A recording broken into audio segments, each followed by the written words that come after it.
Bismillahirrahmanirrahim. Assalamualaikum warahmatullahi ta'ala wabarakatuh dan salam sejahtera.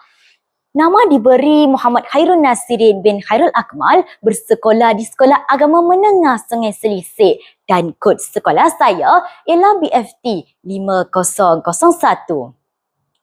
Pada hari yang penuh bermakna ini, izinkan saya untuk menyampaikan sebuah bicara buku yang bakal menjadi sumber inspirasi buat kita semua dengan buku yang berjudul Imam Syafi'i, Pengasas Mazhab Syafi'i yang ditulis oleh novelis sejarah Islam nombor 1 Malaysia yang diberi nama Abdul Latif Talib. Buku ini diterbitkan oleh Latif dan Keluarga Enterprise dan mempunyai sebanyak 269 halaman. Buku ini mengangkat kisah seorang tokoh agama yang disegani dalam dunia Islam, iaitu Imam Syafi'i, pengasas mazhab Syafi'i yang merupakan pegangan majoriti umat Islam di Malaysia. Buku ini mengisahkan tentang perjalanan hidup Imam Syafi'i sejak kecil sehingga beliau menjadi tokoh agama yang disegani dalam dunia Islam. Beliau dilahirkan di kota Gaza, Palestin dan lahir pada bulan Rejab tahun 150 Hijrah. Beliau hidup dalam keadaan serba kekurangan dan membesar tanpa seorang ayah. Namun, beliau memiliki kecerdasan yang luar biasa serta ingatan yang sangat kuat. Sejak kecil, Imam Syafi'i menunjukkan minat yang mendalam terhadap ilmu agama. Beliau menghafal Al-Quran pada usia yang sangat muda dan mendalami ilmu hadis dan juga fiqh melalui guru-guru yang berpengalaman pada zamannya. Biarpun hidup dalam serba kekurangan, namun Imam Syafi'i tidak menjadikan kemiskinan sebagai alasan untuk tidak berjaya. Perjalanan beliau membawa beliau ke setiap pelosok tempat seperti di Mekah, Madinah, Baghdad dan juga Yaman. Dalam usaha mencari ilmu pengetahuan, Imam Syafi'i juga secara tidak langsung menyampaikan apa yang dipelajari. Hasilnya, lahirlah mazhab Syafi'i yang menjadi panduan hukum agama umat Islam sehingga ke hari ini. Hadirin sekalian, jika kita meneliti buku ini secara mendalam, terdapat beberapa pengajaran yang boleh diamalkan dalam kehidupan seharian.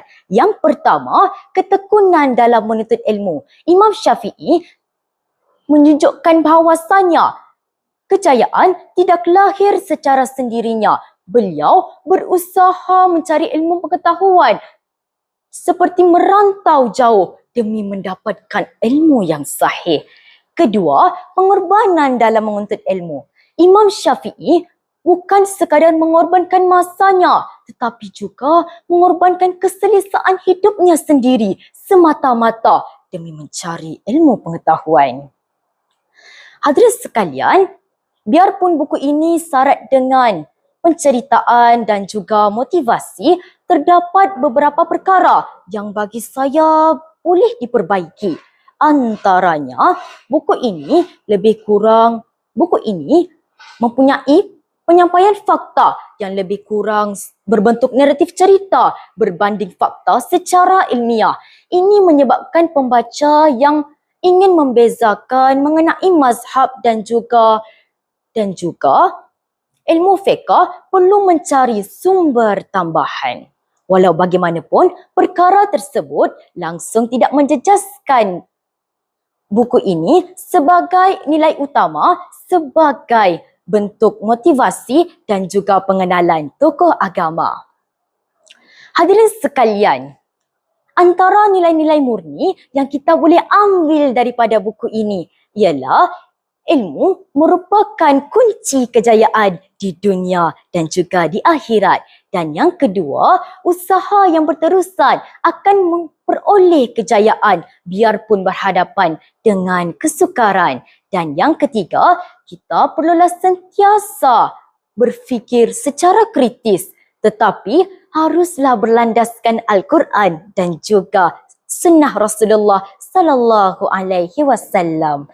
Kesimpulannya, buku ini bukan sekadar buku sejarah tetapi sebagai sumber motivasi buat semua Muslim yang ingin menjadi seseorang yang berintegriti, berakhlak dan juga berprinsip. Semoga buku ini menjadi motivasi buat semua pembaca untuk sentiasa mendalami ilmu pengetahuan tanpa mengenal erti putus asa. Sekian daripada saya. Wabillahi taufiq wal hidayah. Assalamualaikum warahmatullahi taala wabarakatuh.